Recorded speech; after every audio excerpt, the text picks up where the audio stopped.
All right, good morning all. This is old. I'm John Hotchkiss. Welcome to our September meeting. I'm trying to start on time as there are many activities planned for today and would like to kind of move this meeting along in eager anticipation of other meetings. So, John Hotchkiss, Middleton, to my left. Marilyn Barton, Strafford, and the planning. James Maris, Strafford. We're all on the same board. Please. Excited.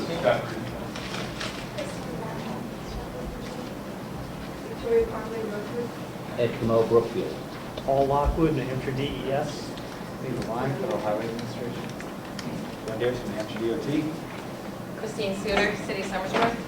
Tom Willis, City Summersworth, pinch hitting for Dave Sharples, who's on vacation. Oh, yeah, me too. Takes two to It take does place. take two. All right. That's right. Brian Genesis, Coast. Doug Porter, New Hampshire DOT, District 6. Steve Pesci, UNH Durham. Brad Nichols, Coast. And did we get you? Marcia Jackson, Town Manager. Right. Okay. Thank you all for coming. I'd like to begin with looking at the agenda and item 2, staff communications. Greg, are you ready? Yeah, I just wanted to introduce one of our new interns, Krista Magaha. She's going to be doing the JATOC, and then Krista's going to tell you where she's from the school. Cool. Background. I just graduated from State College as a geography major. Speak up. Just a little bit louder, please. We're older. Yes. I just graduated from State College as a geography major focusing in GIS.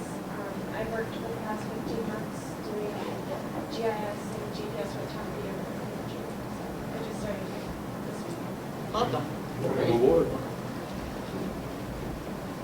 That's it? Okay. All right. Item 3, please. I'd like to look at the minutes of the August 2nd meeting. If you approve, we can approve. A chance to look them over.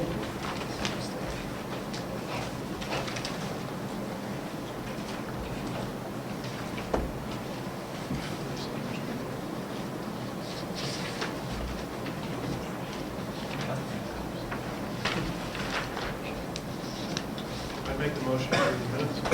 Okay, we have a motion to approve the minutes of the August 2nd meeting. Is there a second? Whoops. One correction on the present. I don't think Brad wants me listed as working for Coast. So. Oh, sorry. He does. Where's No, that? that's an assumption on your Maybe part. It might ruin my reputation. Where's that at? Are you at present? Oh, I wanted to see if you're paying attention. Thank you, sorry.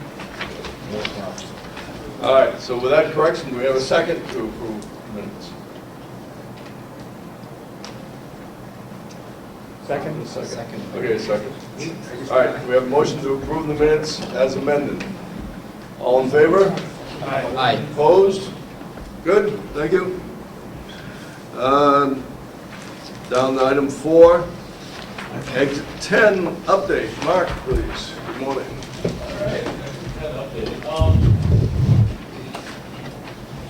I want to start with this to lead into the 10-year plan discussion. We've been in contact with Senator Waters, and he's asking for a project to support. So we indicated that the Exit 10 and the Route 108 improvements are 2 of the top priorities for our region. I think in the mid-90s or late 90s, there was a study, or I don't know, the Exit 10 on the Spalding Turnpike project kind of started. The original idea was there was going to be an east-west connector. I think 393 was going to be extended, and it was going to go into the Spalding Turnpike north of Exit 9, somewhere south of the tolls in Rochester. There was a study done, a feasibility study a few years back. There was some disagreement on where the exit location should be initially, and the project over the last 5 or 6 years has kind of fallen off the 10-year plan process. It's back. We have quite a bit of traffic delay going on Route 108. There's a lot of businesses that are moving in on Route 108 between Dover and Rochester at this point. It's a primary commute route in the region. There's some safety issues along the route. And we felt that it was time to bring Exit 10 back, start investigating it again as one of the alternatives to expanding Route 108 or some other solution on 108. At this point, we've created an informational handout about Route Exit 10 and Route 108, kind of explaining the rationale for the project. Some of the biggest things are the employers on the route. As everybody probably knows, the Granite State Business Park has really been booming over the last few years with Albany International and Strafford Aerospace moving in. Together they make up 650 plus jobs. There are also some other really big businesses that have been opening up on the route or have been around on the route. The Works has 240 employees.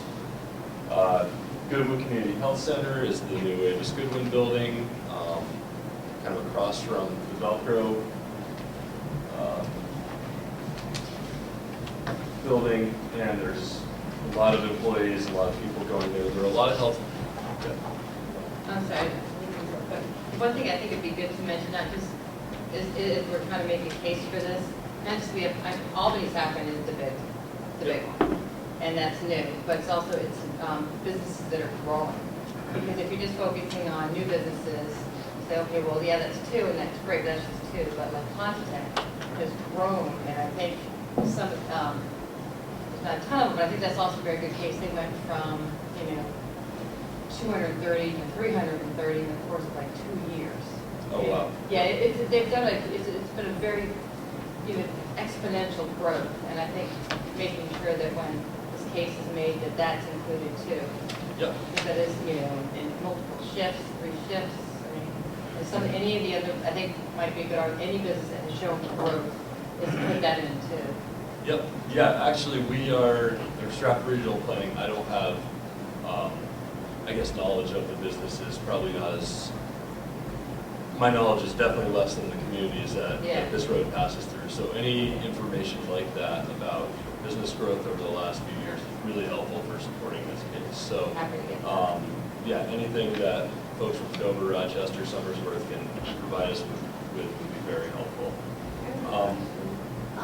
The research I had done, I thought that they had done some land acquisition already for that project. Because putting on my other hat as a Dover resident, my only concern would be Dover spent a significant amount of money protecting wellheads and conserving land in that area, and I certainly wouldn't want that turnpike to go through. Yeah. And we had this discussion with Chris Parker the other day, and the planned route at this point, I guess I should pull up one of our other images here. This is a great one. Let's just go through the location.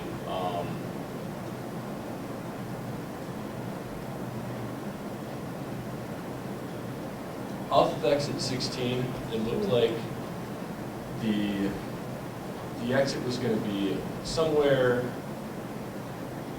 or Route 16. Hopefully, I think the original one was close to, but more in Rochester than in Dover, and it just our conserved land and went through where they have the multifamily project going in. Is that? I think it's coming off of 16. And this is the B1 alternative from the study. This was the preferred alternative that I think ultimately the 3 communities now agree on as the preferred alternative. It comes off of exit 16, I think just north of Blackwater Road. It would be a new access road. The exit would be a new access road that basically comes in south of White House Road and would pass over Old Dover Road, which is right here, and it would make the connection to International Drive, which is Interstate Drive, excuse me, which is just south of the intersection with White House Road.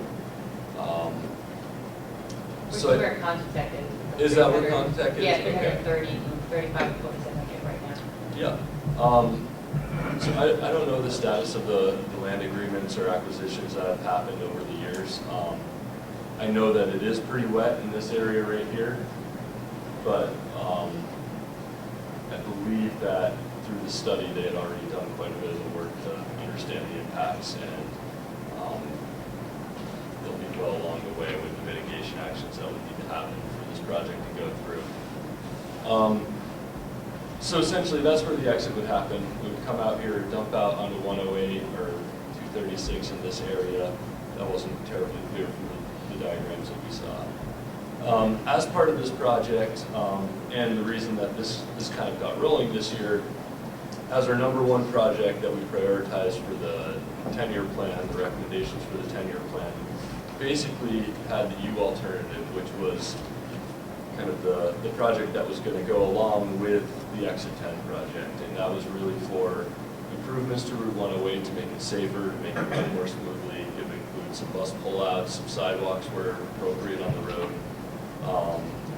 and some other basic improvements to make the road safer and flow a little bit better. And again, at peak hours, we're having a lot of backups on Route 108. There have been a lot of accidents, an increase in accidents at a lot of the intersections on Route 108. Traffic volume is actually down a little bit on Route 108, but the delay is way up because of all the new businesses, all the turning movements that are happening. So those are the types of things that we're trying to address to keep 108 viable as a commuter route. So, yeah. And I will say, we are picking up an awful lot more people on 108 with our bus services than we've ever picked up before too, as the businesses like Contatec and other businesses and medical services have relocated to this or expanded in this corridor. Yeah, and I think that's a big point is there are a lot of medical services that have opened up in the last few years, and they're kind of spread out a little bit along the corridor. And there's no sidewalks to a lot of them. There's no, easy access to the buses. People are waiting on the side of the road on a busy highway, and it's just not a safe environment, or I don't think a pleasant environment for the people waiting out at these bus stops. Brad, do you have the numbers, like for the growth for the ridership? I don't know the growth for ridership on that corridor offhand, but I can tell you that that corridor over the last, that route along that corridor in the last year, it's somewhere between 25 and 30% growth. That's, I think, also the huge gap, and that's the case, like I said, new business, growth business, those numbers, and then ridership growth, it's all makes for, I think a strong, really strong case. So I think that's great. Would the access road change Coast's bus route, or would you add another bus route, or would you stay the same? No, we would stay the same. We need to be on 108 because that's where we've got pickups and drop-offs. So. That makes it a better case for the bus, turn, what do you call it? Pullouts. Pullouts, yeah. When you show that 30% increase or 25-30% increase in ridership, it makes a good case for a pullout. And shelters and So yesterday I was out, I was actually going to Newmarket, and I stopped and took a few of the pictures along the route of some of the areas we're talking about. Interstate Drive here, this is the entrance to it, the sign. For bus stops, these are the types of things we're talking about. This is right out in front of New Hampshire Works, Department of Employment Securities in Somersworth, across the street from the works. As you can see, it's literally just a bench on the side of the road. Not a terribly safe place. If people are going across the street, they have to cross. I believe there's 3 lanes of traffic in this area. It's not a terribly safe place. There's the Department of Employment Securities. It's another bus stop up by the Skyhaven Airport, just beyond the Grant State Business Park. And just kind of going around, we have some pictures of Velcro. I believe this is a picture of the works. Another bus stop that's out in front of the Avis Goodwin Community Health Center. Pine Care, Pain Care, Pine Drive.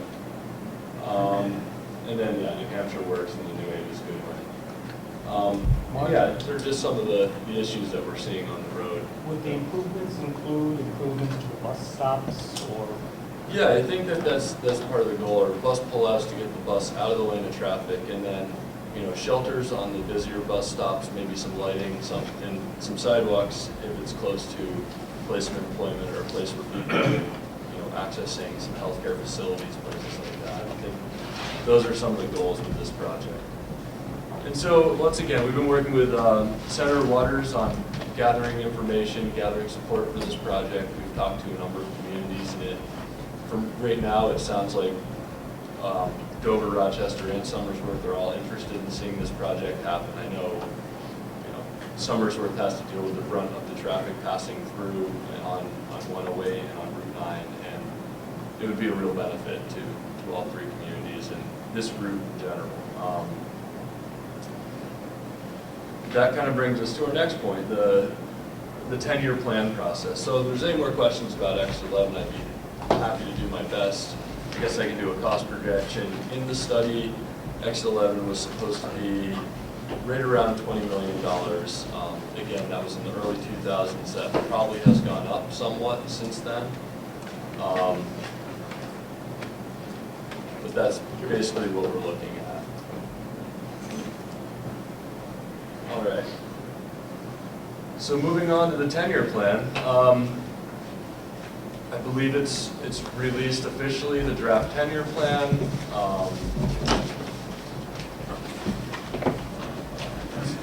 Is it actually on their website now? It's not on it really shortly.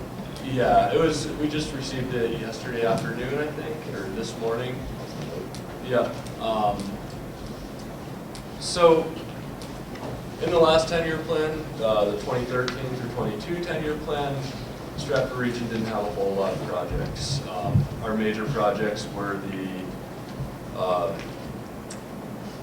Little Bay Bridge projects. There were a number of phases with that project that were included. We had the Bike Shoulders project on Route 108 from Durham to Newmarket. And we had a number of other, mostly intersection improvement projects and smaller projects like that. In the draft 10-year plan, there are a couple of notable projects that have been added. One of them being Dover and Rochester improvements to the toll booths and the toll areas. I think those are choke points on Route 16 at this point, and especially during tourist season on a Friday afternoon, you'll have people backing up on 16 quite a bit at the Rochester and Dover tolls. One of the projects that's back on the list is the US 4 108 interchange in Durham. There's issues primarily getting off of Route 4, I think in the afternoon. It backs up all the way up the ramp, goes on to Route 4. It's not a terribly safe situation, and it's a very difficult turn onto 108 off of that entrance ramp interchange area. That left turn off there. Yeah, it's just busy. We have a lot of traffic in the region at this point. We have the U alternative included on this list. This was our #1 project that we presented to New Hampshire DOT, and they've listened. And it does say study. I'm not sure if that's actually a study because they have it budgeted for $10 million. So it sounds like that's the U alternative and doing some of the bus pullouts and things like that. We're really excited to see that on there. I think it's a major issue in the region.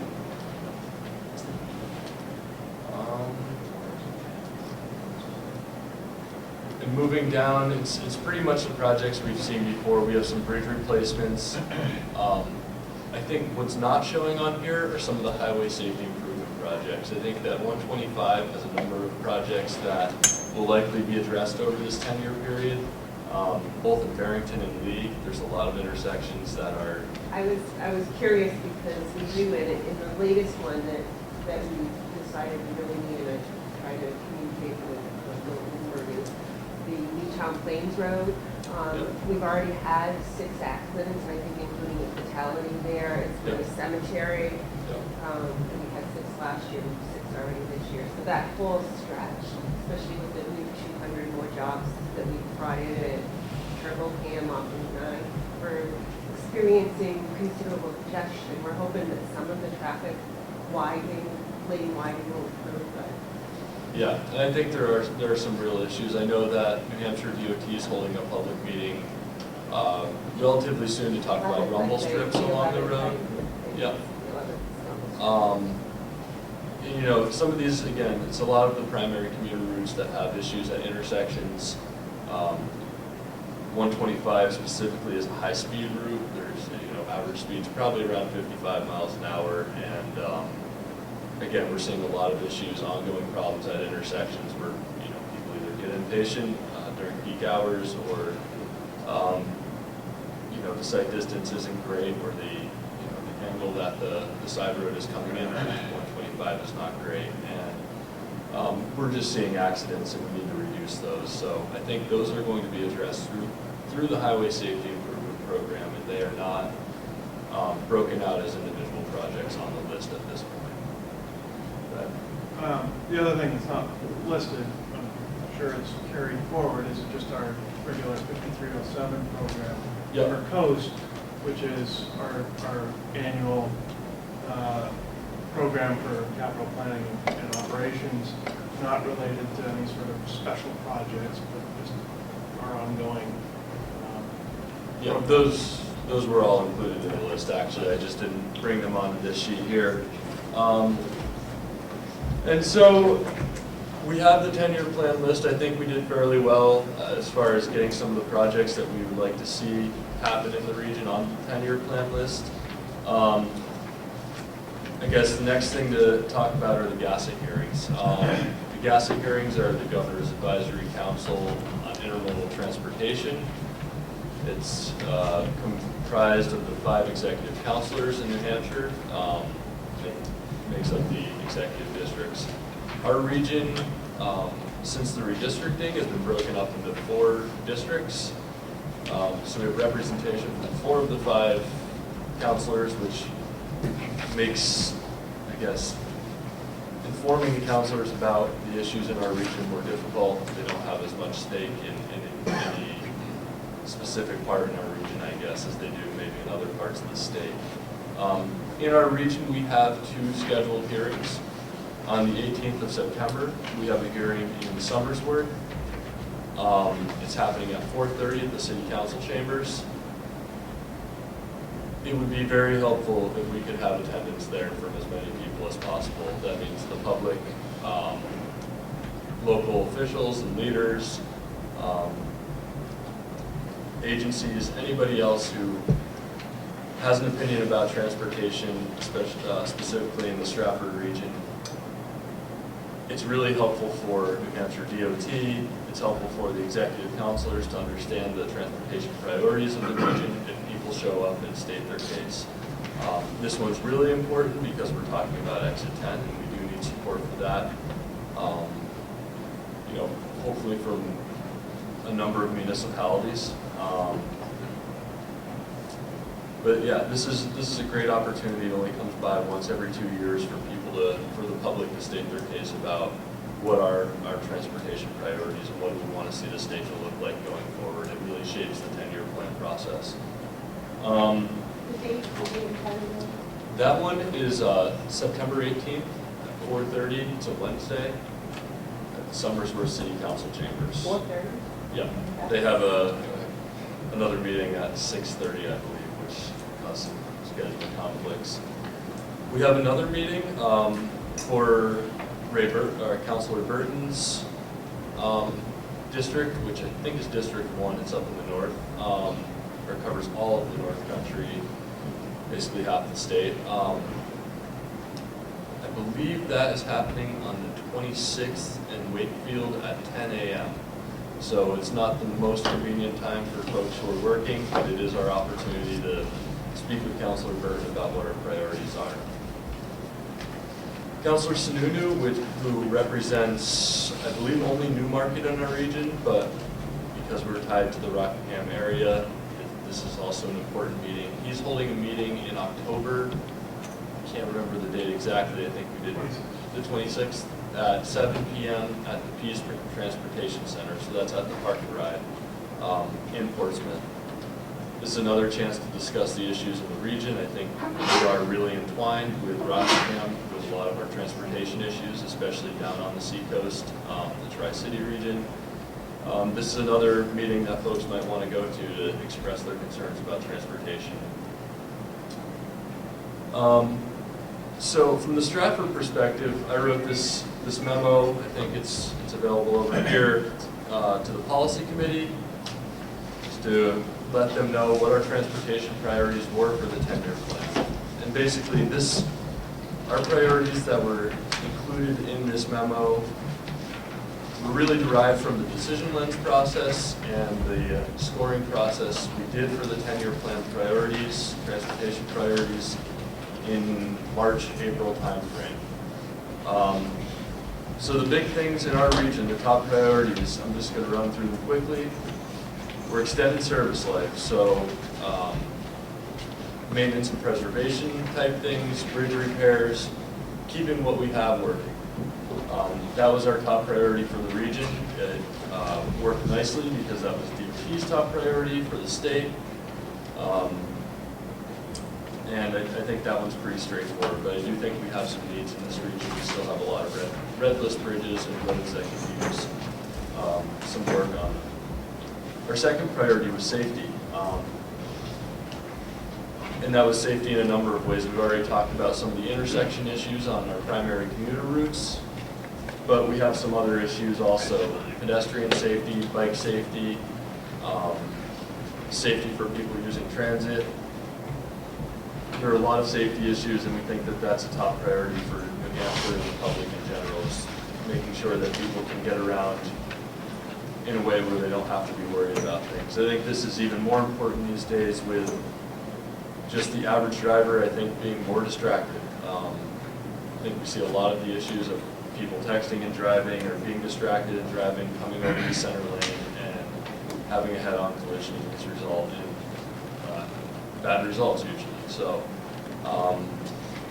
safety has been a huge issue in our region. Just in August, we've had, or maybe even the last 2 or 3 weeks, we've had 3 fatalities on, we had the married couple on Route 4, US 4 over by Rollinsford, and then we also just had one on 202 last week, which is just a tragedy, and we need to see, do what we can to prevent these from happening in the future.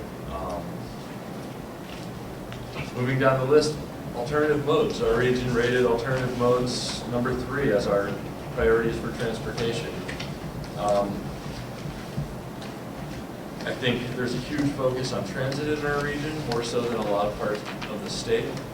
A lot of municipalities have extremely tight budgets, and I think it's important that we advocate for alternative modes and for increased funding for transit in our region. This is something that's critical to a lot of the citizens in our region. We have a lot of elderly, disabled, low income, and then just people who use the transit system. And we need to make sure that they have that opportunity so they can get to work, so they can access services. That's something that continues to be stressed since I've been working here. Yeah. And the various groups that we're involved in on a statewide basis, the discussion has been to request that GASSET recommend to the legislature to restore funding for public transit operations that had previously been in past state budgets, and draw comparisons to what that would mean on a per capita basis in New Hampshire versus comparable states within our region like Maine and Vermont. And if we got back the $180,000 to $200,000, which would mean about $8,000 per post, not a lot of money, but it's money, it helps. Then our per capita would be probably somewhere in the range of 10 cents or so, compared to Vermont and Maine, which are, I can't remember, one of them's at $8 and something, and the other's at, something, in order of, large magnitude, larger than New Hampshire, but not 8 and change. So, it's, comparatively speaking, we would still be very small contributions, but it would be better to get back and be restored.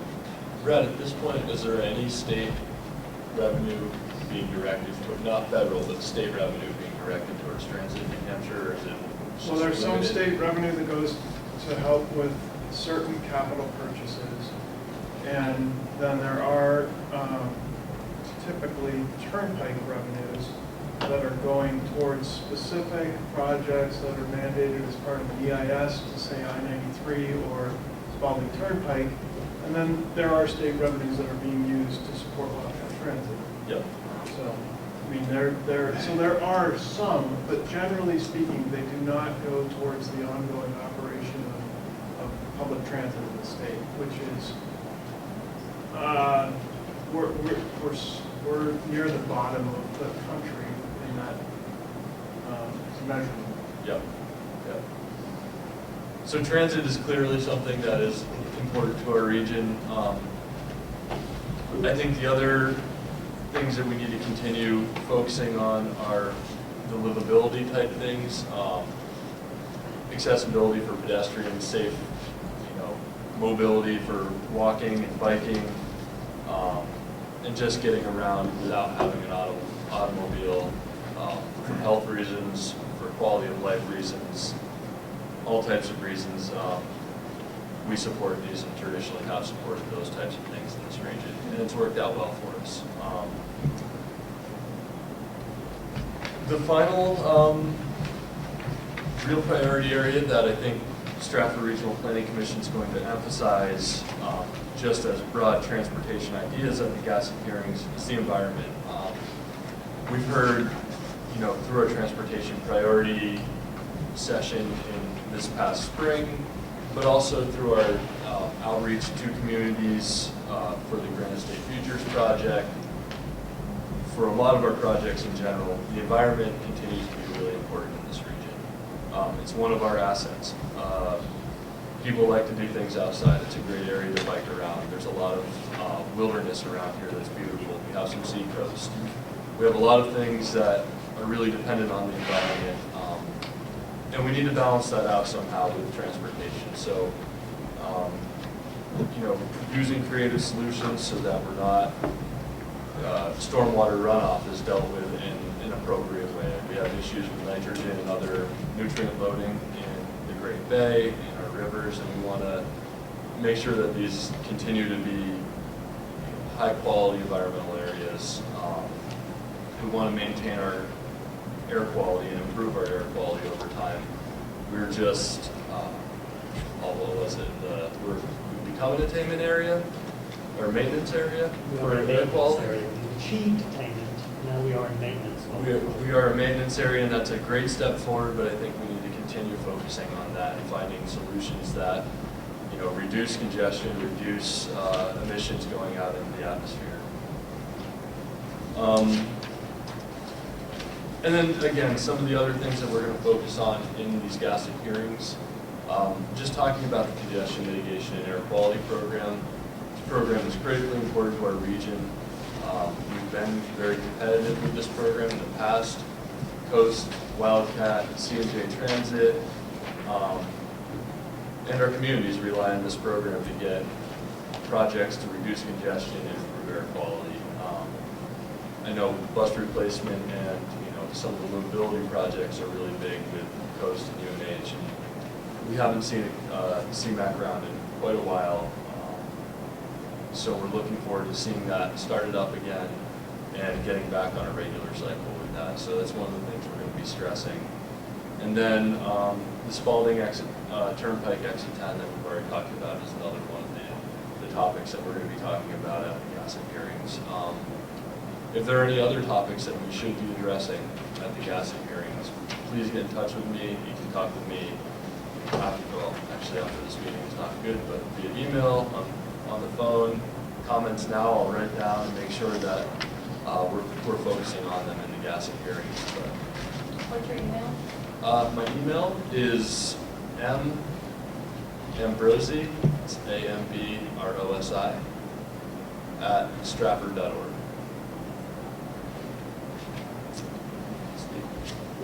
Yep. Steve?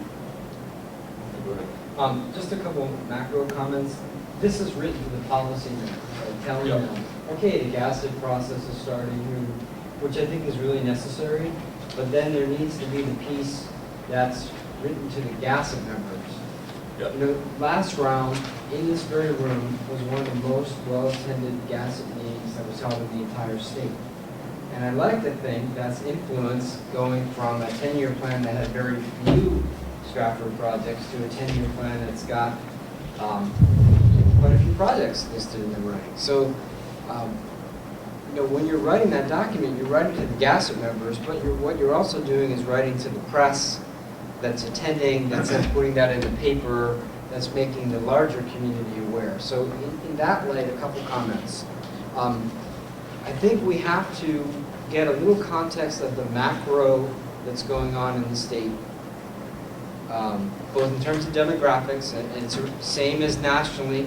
You know, in our 8th year now nationally of declining VMT, and we're hearing it right here.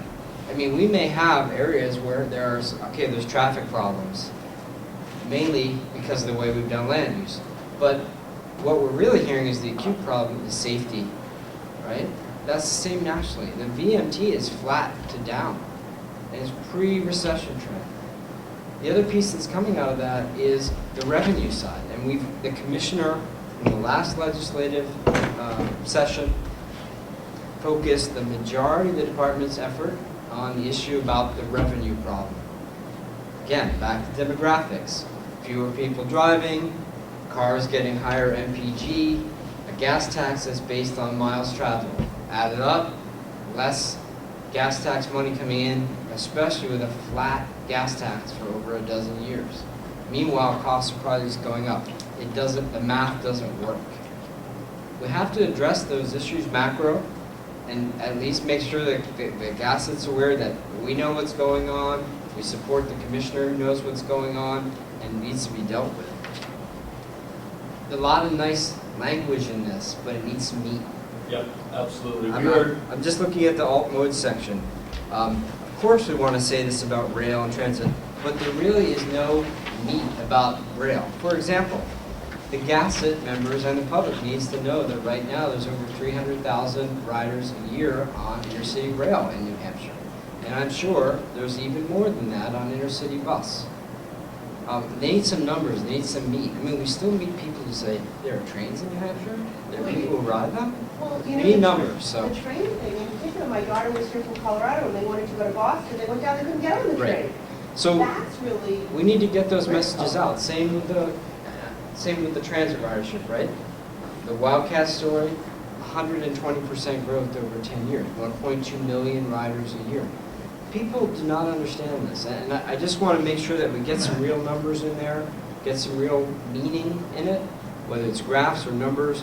And then I'll just add on the rail piece, much like New Hampshire as a state puts virtually no money into bus transit, we put no money into interstate rail.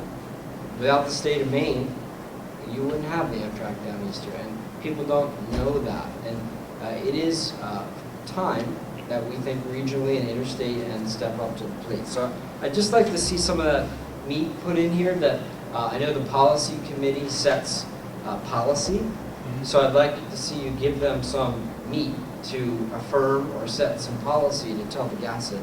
One other thing on the CMAQ, which is really important, page 4. I think it is very important that the MPO come out and say how important CMAQ has been in this region. And obviously, I'm speaking on behalf of UNH. We wouldn't have a Wildcat system right now if we didn't have CMAQ. We've been talking with the DOT about, please, we need another round of CMAQ. You know, some meat in there about the money that's set aside, where it's being spent on. There's proposals being floated that some CMAQ money would be set aside every year to go to the fixed route bus and or rail services in the state for capital. We need to have a policy on it. We need to support it. Good idea. So I really would like to see you push some of that stuff, because these meetings really do matter. They have impact. I think we can see that from last round to this. And our DOT is trying very hard to address some of these macro demographic changes and needs and what the state is trying to do, deal with the revenue problem, and we need to kind of get on message to be successful for our region and the state. Yep, absolutely. take the opposite view of maybe what you mentioned. I think we're blessed with the fact that the region is carved up with 4 executive counselors. That means each one of them, we've got 3 of them here, is going to be holding a meeting in our region. What that means for us means it means a little bit more work for us. That it's important we get out there and attend each and every one. That way we get one-on-one communication opportunities with each of the counselors. I mean, this is the meat and potatoes of the gas. It's important we attend these, and there's an opportunity that maybe some of the others, communities like kind of Ray Burton's area is so huge that, but he's taking time to come down to Wakefield, right down in the southeast corner. That's part of our region. I think we got opportunity to tell us our story to him, and then to Sununu, and then to Van Oster. And it's important and vital that we attend each and every one, regardless of what. Absolutely, and again, in my mind, the executive counselors are probably the most powerful decision makers in the state. They make a lot of the big choices, from raising polls to... They hold the purse strings. Yeah, exactly. And yeah, it is our intention and plan to come up with a presentation for the counselors that has a lot more of that specific information. And like you're talking about, Stephen, that's absolutely necessary to really make a good case for why these things are important, is to have some meat in there. Again, I think the intention of this was to make sure our aim was accurate. We were going in the right direction with our arguments, and we're representing things that are important to the region. But yeah, we definitely have some work to do to get into the nitty-gritty and talk a little bit more about, exactly what those mean to our region. And not a lot of time. I mean, not a whole lot of time at all. The 18th is like fast. Yep. 11 days. So you're aware. Right? The other thing that I would say, and I've heard from other parts of the state, is if we, and I believe this is still the case, I think if we look at our 10-year plan as a whole across the state, I think we should be acutely aware that it does not even come close to maintaining our infrastructure. And we as a state should be very, very concerned about that as business makes decisions on whether or not they can continue to move people and goods in this state efficiently enough to stay here, to make the decision to stay here. And I would argue that we maybe are starting to see businesses make those decisions and go elsewhere. So I think that's really important to stress that this plan that we're looking at does not even come close to meeting the needs of just even maintenance. So if we can make that statement, which from what I'm hearing from other groups across the state, we can. So I think that's important to state right up front, and that should be a serious concern of ours. I mean, that directly affects the exit 10 issue. I'm not making any value judgment on exit 10. I mean, I think intuitively, I've seen exit 10 be looked at even mid-80s with East-West study. The commissioner was very clear to the legislature. We don't have enough money to keep up with maintenance. Exit 10 is new infrastructure. It's new. It's not maintenance of existing system. So we have to be very cognizant. How do you go to a meeting and say, we want you to maintain existing infrastructure and, oh yeah, build this other new thing? How do you do that with a straight face? How do you do that? And I think that's key to it. Yeah, I think talking about the revenue piece first strongly, about how we need more revenue so that we can accomplish. So that we can maintain existing and make necessary new investments. Yeah. You have to help out with that issue. Yeah.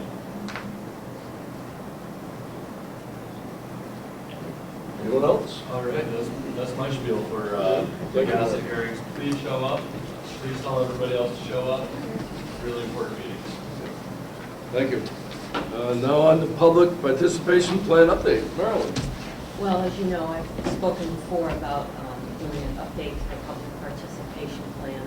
And we had it originally going out for public comment during September and approving at the October policy meeting. However, we haven't finished reviewing it. We've also added, the biggest change to it was an increase of the digital media that we're using now. And so we're going to be sending it out for public comment starting September 30th through November 14th. And at the November 15th policy committee meeting, there'll be a public hearing and adoption of the changes at that time. We just wanted everyone to know. Thank you. All right. Project updates. Anyone?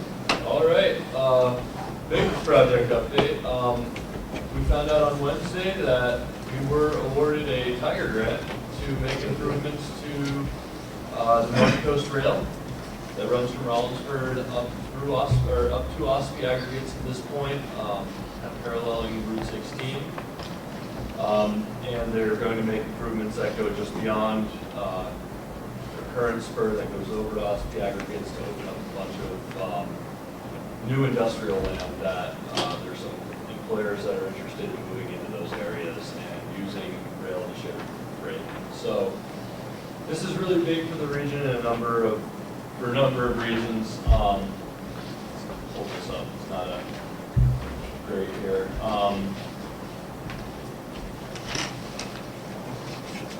The improvements that are being made to this rail are basically necessary maintenance to ensure it can keep running in general.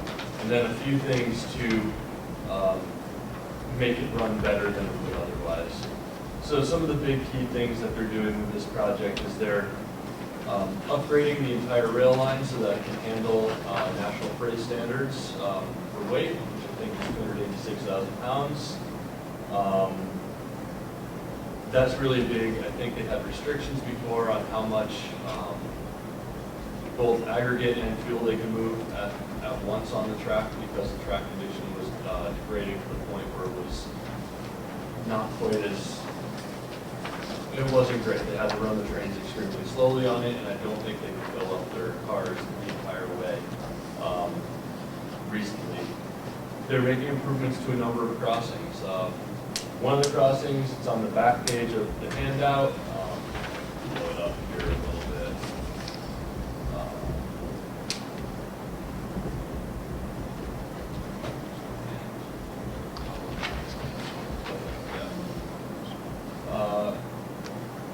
Top left here, we have Action Ridge Road.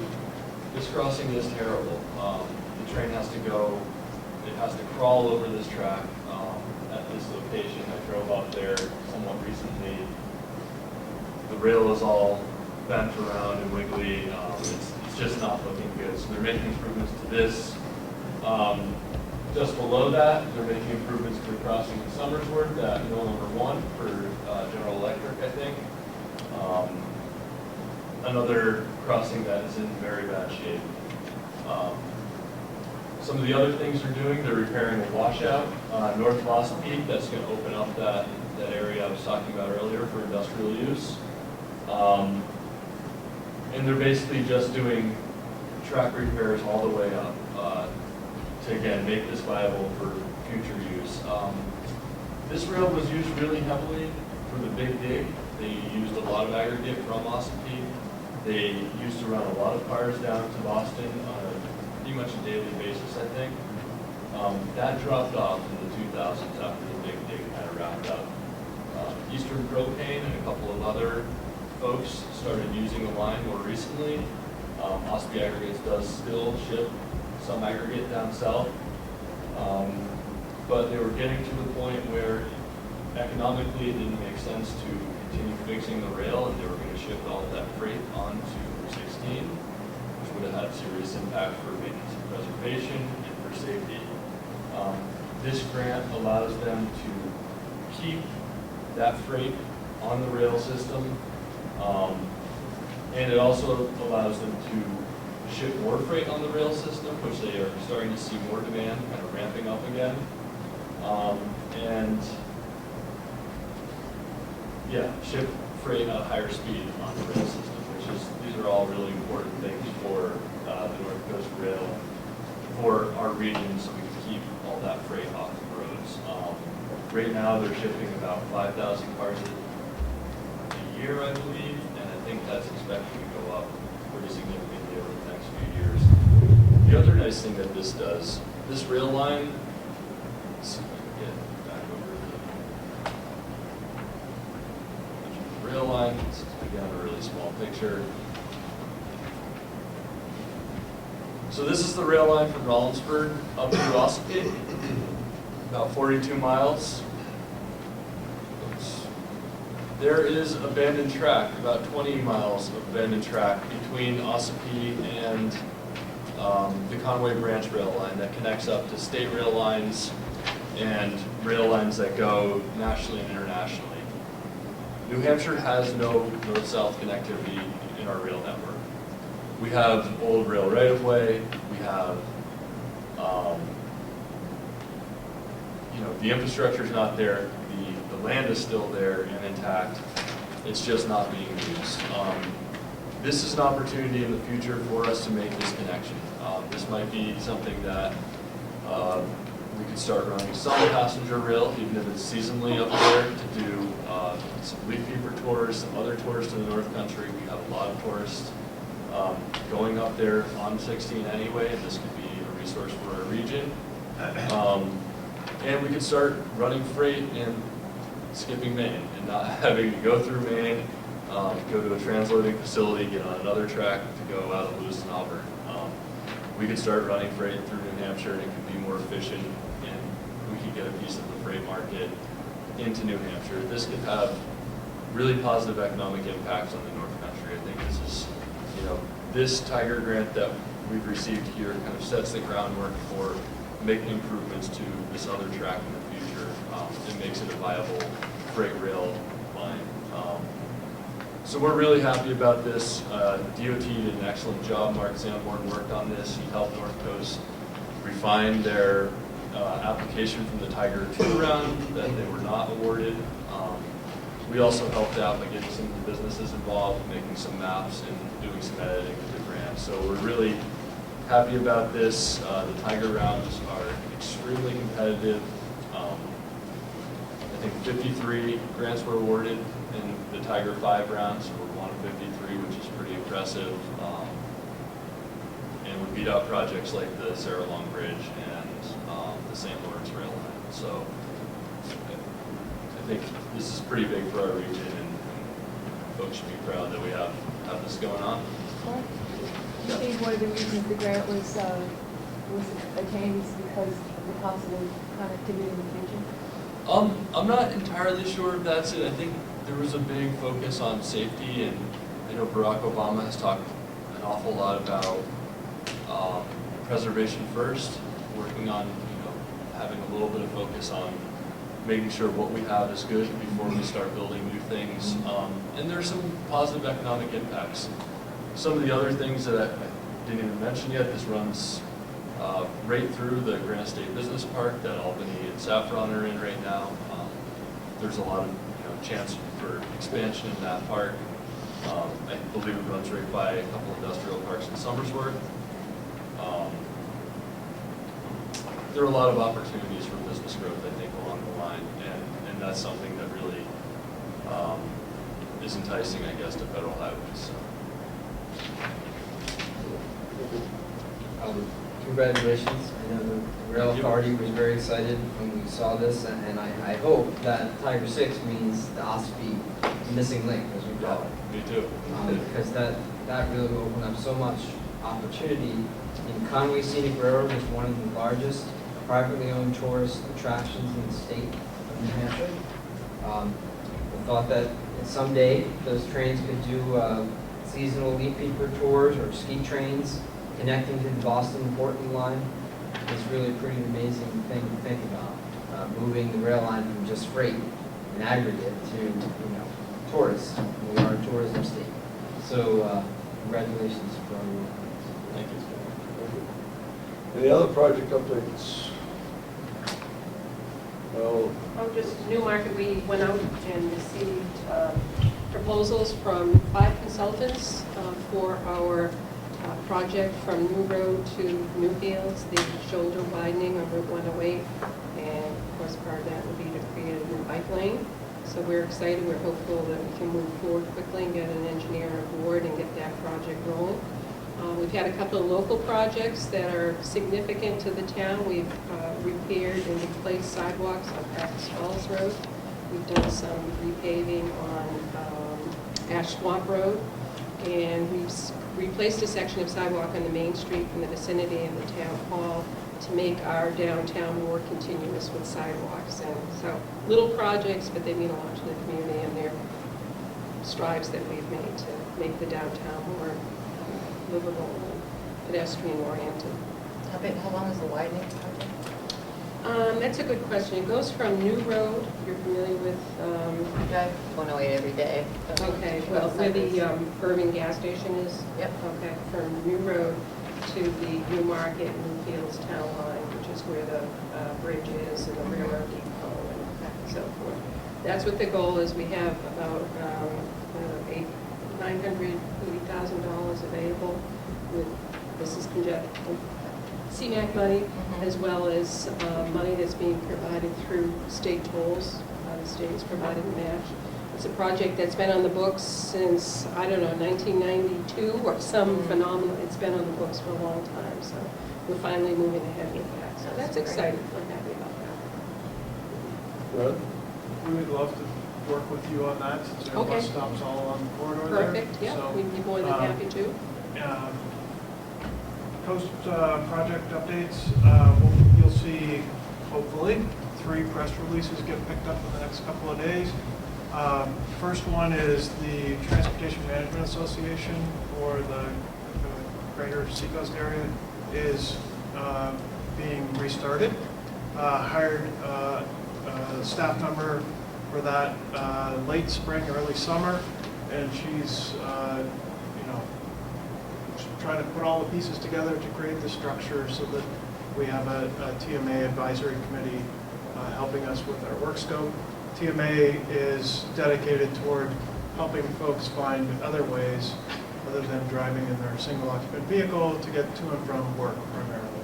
So certainly using the bus is part of that. We'll be looking to promote that. Second, at their August meeting, our board did approve select service changes and fare increases. So the Dover Fast Trans system that we've talked about a number of times will continue to shrink as a result of funding cuts, funding constraints, I should say, at the municipal level primarily.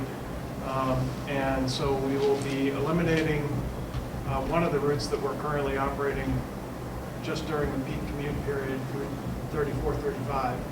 And we'll be cutting back on Route 33, which connects downtown with the 6th Street corridor and the business parks out 6th Street and then onto the county complex. Although we will be maintaining most of that service, which quite honestly this spring was not necessarily envisioned. But we've managed to find a way to make that happen with the city, the county, and we also added a new partner in the Dover Housing Authority. Finally, I'll say that in July and August, we had the best 2 months in Coast's 32-year history. And July, we set a new record, and we smashed our old record. And in August, we beat that again for terms of ridership on our system. And in a year when I thought, based on some pretty fairly significant adjustments we made last June, I wasn't sure we were going to hit the 500,000 rider mark again this year. But we will be well over that again this year for the second year in a row. And I'm really happy to see that the new services that are really commuter oriented, primarily on the 16 corridor and kind of our core Route 2 corridor, have really produced, and we're seeing just 25-30% increases in those services, and the commuter services that we're providing to the shipyard up over 200% this year. So just the shipyard folks are ecstatic about what we've been able to do there. We continue to hope that we can replicate that at Keys. Thank you, Steve. Just UNH on our transit system, our big news is that we did flip the switch 2 weeks ago on our real-time transit system, which is Next Bus, and it works. And many, multiple modes to get into that. You can text the stops, there's a web application, you can go through just a standard browser to get to it, but all of our routes now have real-time predictive transit information.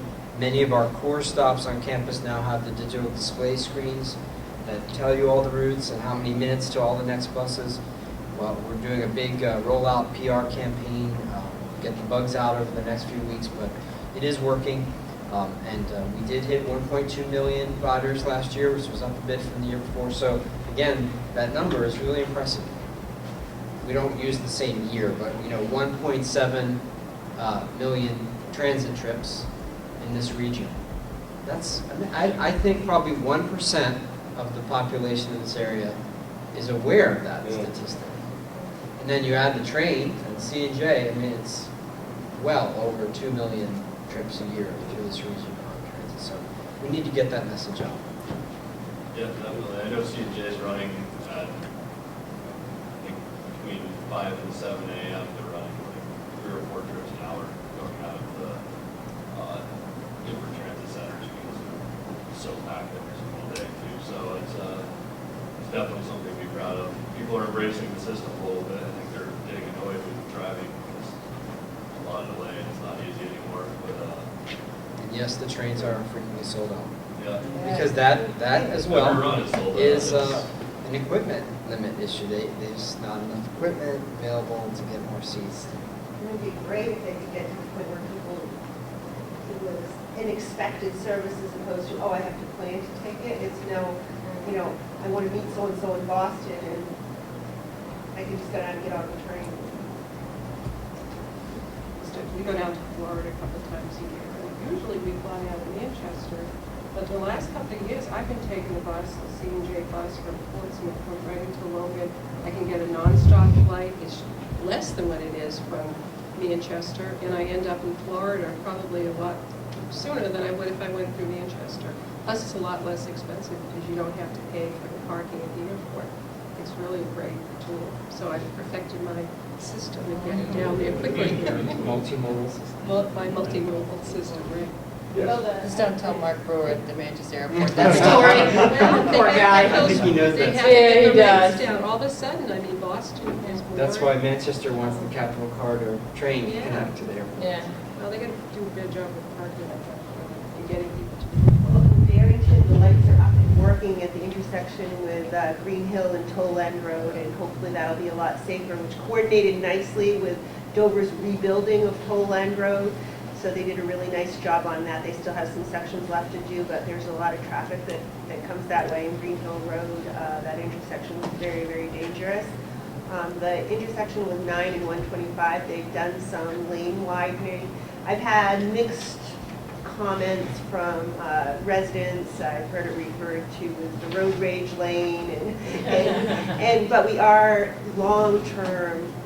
We are working with Kevin Russell over at Division 6 because I've had a lot of inquiries into development in that area. That's supposed to be our town center area. And there are certain times of the day where the 9 and 125 intersection backs all the way up to Street and Pond Road.